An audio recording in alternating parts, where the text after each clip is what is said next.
নিয়ে আমার দরবারে তোমাকে আসতে হবে। সুম্মা ইলাইহি তুরজাউন, আল্লাহর কাছে প্রত্যাবর্তন তোমাকে করতে হবে। তোমার কি জানা নাই? ওই জন্য আরেকজন কবি তার ভাষায় বলতে লাগলো, जगह जी लगाने की ये दुनिया नहीं है, जगह जी लगाने की ये दुनिया नहीं है, इबरत की जा है तमाशा गा नहीं है।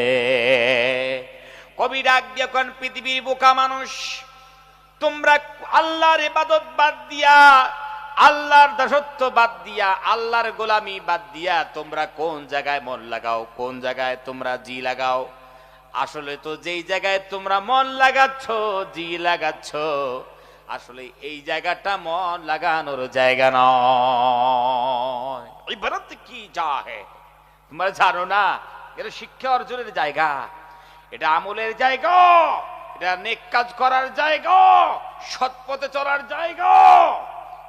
তামাশা গা নেই হে, নাট্যমঞ্চ নয়। এই দুনিয়াটাকে নাট্যমঞ্চ মনে করো না। মঞ্চে উঠলে আর মঞ্চ থেকে নেমে চলে গেলে তোমাকে জবাবদিহি করতে হবে না, এমন জীবনই মনে করো না। আল্লাহর কাছে একদিন প্রত্যাবর্তন করতে হবে। দুনিয়ার বুকে তুমি এক গ্লাস পানি পান করেছো, আল্লাহ যদি এহসান না করেন, ডে অফ জাজমেন্ট তথা